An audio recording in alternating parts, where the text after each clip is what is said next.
দরজায় লেখা নম্বর দেখে ঠিকানা তো শেখে অনেকেই, কিন্তু আপনাকে যদি বলা হয় আপনার বাড়ির ঠিকানা হয়ে যাবে সবার ঠিকানা, কতজন পারবেন তা করতে?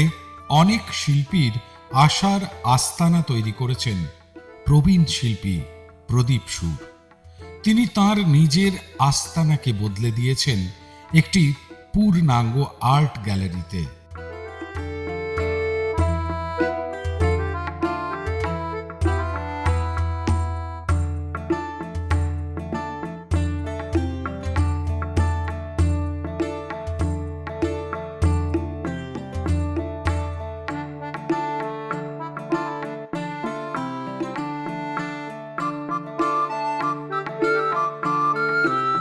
এখানে আছে শৈল্পিক সত্তার অগ্রাধিকার আর সম্পূর্ণ স্বাধীনতা। আমরা যখন এক্সিবিশন করি, নাই একাডেমি, নাই বিড়লা, তারপরে দিল্লিতে বা মুম্বাইতে সব জায়গায়, কলকাতায় এক্সিবিশন করতে গেলে আমাকে ফ্রেম করতে হতো। ফ্রেমের জন্য এক একটা ছবি প্রচুর পরিমাণে খরচা। সেই জায়গা থেকে বেরিয়ে এসে আমি নতুন একটা স্বাধীন চিন্তাভাবনা করলাম, পেছনে ক্লিপ দিয়ে আটকালাম। তো এটা যদি তার ওপেননেস মানসিকতা না থাকে গ্যালারি অনারে বা অমিত দা কিউরেটরের, তাদের যদি ওপেননেস বা ওই যে মানসিকতা যদি না থাকে, তাহলে তো আমাকে গ্রহণই করতে পারতো না।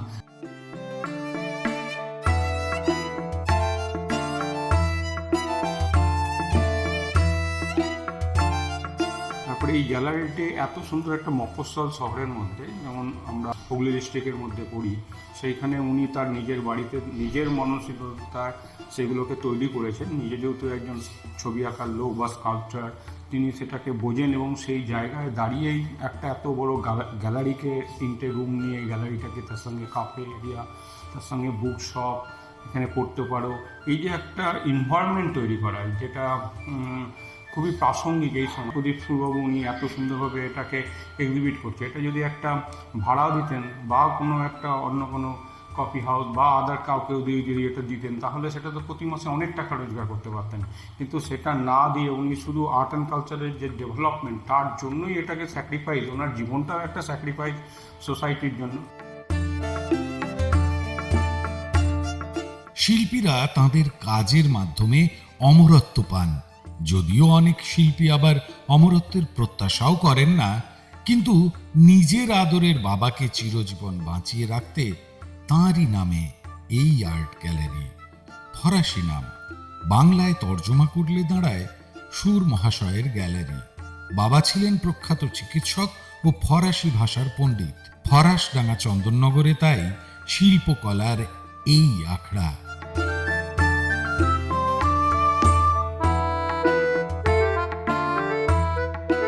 প্রদীপদার এই বাড়িটায় আমরা এখন যেখানটায় বসে আছি, আমি আগে যখন এসেছিলাম বাড়িটা অন্যরকম দেখতে ছিল, আজকে এসে হঠাৎ দেখছি গোলবদল।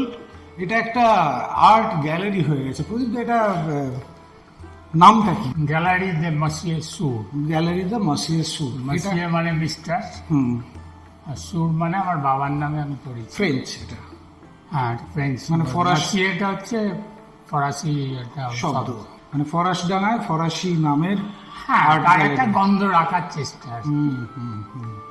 আর যেহেতু বাবার নামে করেছি, বাবা ফ্রেঞ্চ জানতে, আচ্ছা, ফরাসি ভাষাটা রক্ত ছিল। আর সেই সময়কার বাবারা হচ্ছে ফরাসি যুগের লোক, সেই জন্যেই আর ওই নামটা একটু ক্যাচি হয়েছে আমাদের কাছে। আর বাইরের লোকের কাছে তো চন্দননগর নিয়ে একটা নস্টালজিয়া আছে। কি কি আছে এই আর্ট গ্যালারিটাতে? কি কি আছে? মানে একজন বিশ্বমানের শিল্পীর নিজের বাড়িতে আর্ট গ্যালারি, এটা তো অন্যরকম হবেই।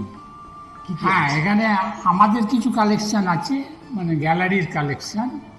সেই গ্যালারি কালেকশানে আমরা কলকাতার বাইরে অনেকের ছবি আমাদের কাছে আছে।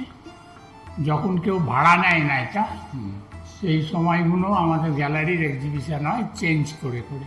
আচ্ছা, কারণ যে কোনো একজনও যদি রোজ আসে, তাহলে সে যাতে না ফিরে যায়, যা যে বন্ধ আছে এই জিনিসটা গ্যালারির মানে সেটা নয়। আর প্রদর্শনশালা হলে একরকম, সেটা যখন ভাড়া নিচ্ছে তখন এক্সিবিশন হচ্ছে।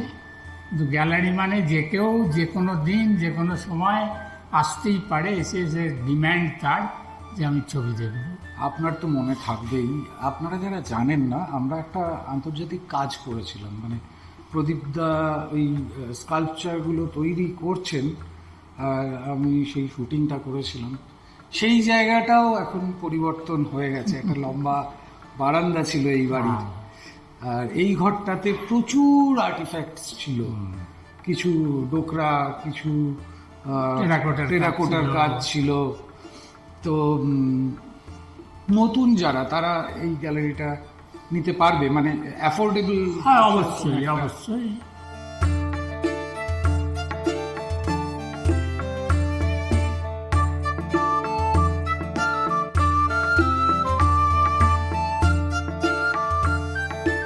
মোটামুটি তাকে তো কিছু করতে হবে না, ছবি এনে খালি টাঙানো, বাদ বাকিটা তো সবই গ্যালারি অ্যাফোর্ড করবে।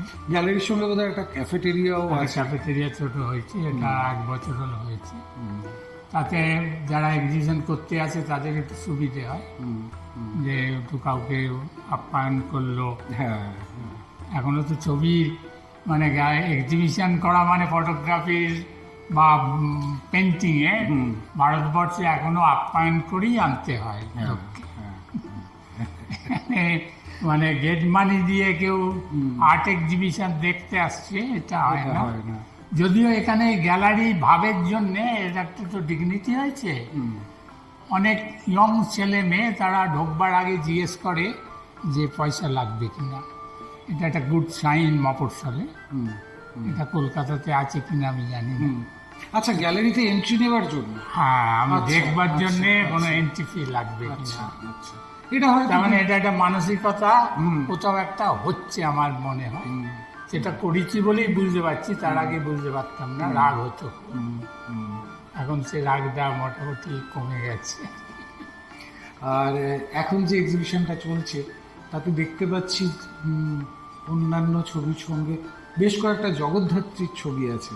হ্যাঁ, ওই যেহেতু জগদ্ধাত্রী পুজোর সময় ও তো থাকে রাঁচিতে, ছেলেটি আর ছেলেটির স্ত্রী দুজনে কর্মসূত্রে রাঁচি। ছেলেটি চন্দননগরেরই বাসিন্দা। আচ্ছা, এখানেই বড় হয়েছে, সব কিছু চাকরি সূত্রে 15 বছর বোধ হয় রাঁচিতে আছে। তো যেহেতু জগদ্ধাত্রী পুজোর সময় ছুটি পেয়েছে, এই সময়টাও ছুটি নাই, জমিয়ে রেখে। তাইতে আমায় বলেছিল যে আমি একটা ওই সময় এক্সিবিশন করবো, আপনি যদি হলটা আমায় দেন ভালো হয়। তাহলে না, তো তোমাদের জন্যই তো হল করেছি। তা ওরা দুজনে মিলে করেছে এটা, বাইরে থাকে, শুধু এইটার জন্যই এখানে এসেছে, পরশুদিন চলে যাবে। এরকমই শিকড়ের টানে অনেকেই ফিরে ফিরে আসেন তার জন্মের শহরে শিকড়ের গন্ধটা নেবার জন্য। আর এই যে আর্ট গ্যালারিটা, সেখানেও কোথাও প্রদীপবাবুর বাবার যে স্মৃতি, তার যে ছোঁয়া, সেটাকে রঙিন করে রেখেছেন। আপনারা যদি চন্দননগরে আসেন তাহলে এই আর্ট গ্যালারিটাও আপনাদের একটা ডেস্টিনেশন হতে পারে।